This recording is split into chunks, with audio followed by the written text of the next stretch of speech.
Hello everyone, kumusta po kayo? Ito po, patuloy natin pag-usapan itong mainit na mga issue ngayon tungkol sa offloading na nangyayari dito sa atin airport, sa international na mga flight na maraming Pilipino po ang na-offload na nagmumukhang kawawa naman talaga.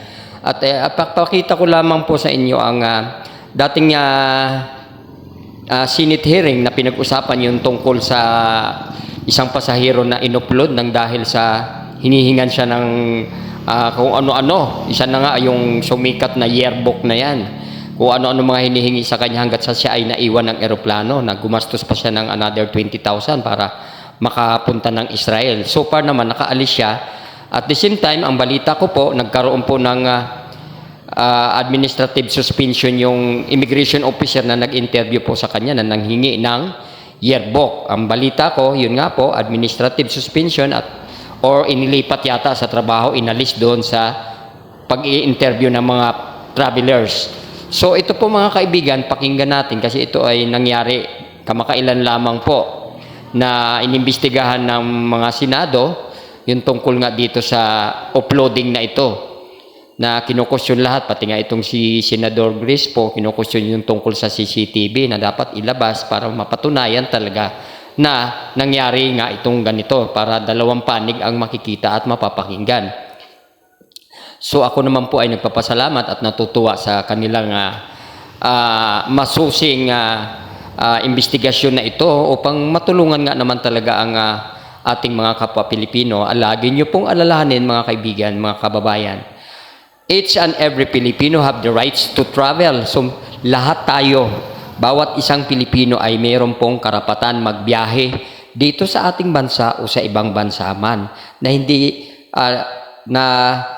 naabuso ang ating kalayaan. So, ito po, panoorin po natin itong nagdaan na Senate hearing dahil talaga naman po nakakabilib, lalo na kay Idol Tolpo. Naku, nakakatuwa, Rafi Tolpo, sir. Saludo po ako sa iyo. Sige po, ituloy-tuloy nyo lamang po yan para matulungan ang ating mga kawawa naman na mga middle incomers lang na mga passenger na mga nagta-travel. Kailangan talaga mabigyan sila ng proteksyon at saka higit sa lahat ay maripan talaga yung mga ano na yan, mga ginastos nila kung i-upload ka.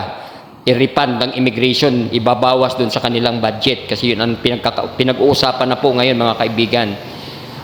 Nais kasi ni Senador Chis Escudero na i-refund lahat ng mga expenses na yan doon sa budget ng immigration at ibalik sa mga tao kung sino man ang inyong in-upload. Kaya yung mga na-upload dyan, itago nyo lamang po ang inyong mga resibo at mga plane ticket dahil baka maayos lahat, maibabalik po sa inyo ang lahat ng inyong ginastos.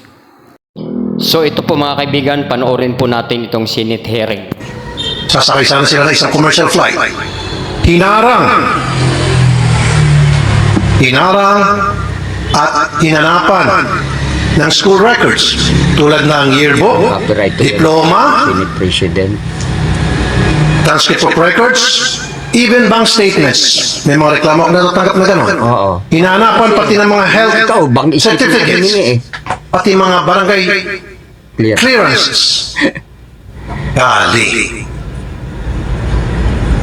At nung hindi makapag-produce yung mga kababayan natin na mga hinihing dokumento, pinahiya at in-offload. Samantalang pag foreign nationals, walang screening na nagaganap.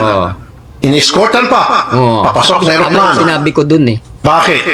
Dahil itong mga foreign nationals may pera, may panlagay, at itong mga pobre nating kababayan na taxpayers na nagpapasweldo sa ating mga taga-gobyerno, paharangin at papahiyain at hindi pa sasakyan ng aeroplano. Meron tayong mga overly enthusiastic immigration officers na kung ano-ano yung mga tinatanong, ano-ano yung mga dokumentong hinihingi. Ewan ko kung yung immigration officer na yon napagtripan lang yung isang pasahero, kaya hiningan ng yearbook o graduation photos. Ridiculous. So, I know that you've already briefed them and told them what the necessary documents that may be presented. We're trying to avoid human trafficking, but this is obviously frivolous. Pwede mahingi ba yung CCTV nun? Kung gaano siya katagal dun sa actual immigration officer? Kasi it's her word against his.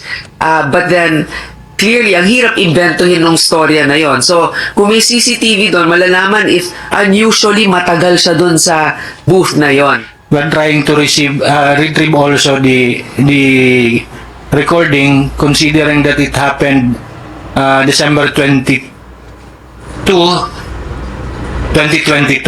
Nako, Just like wala Mia, yan sa airport. our limitation is on the period of the recording.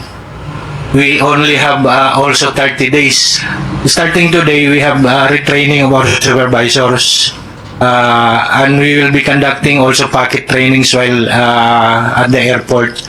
Then we are reviewing also the shifting schedule of our immigration officers, so much so that in case of peak hours, we have 100% capacity in our counters in coordination also. Wala na natin alam yung mga peak hours na yan eh. Baka naman pwedeng i-expedite na. Kasi pag kung study tayo, allergic tayo sa we will study. Kasi minsan it will take forever.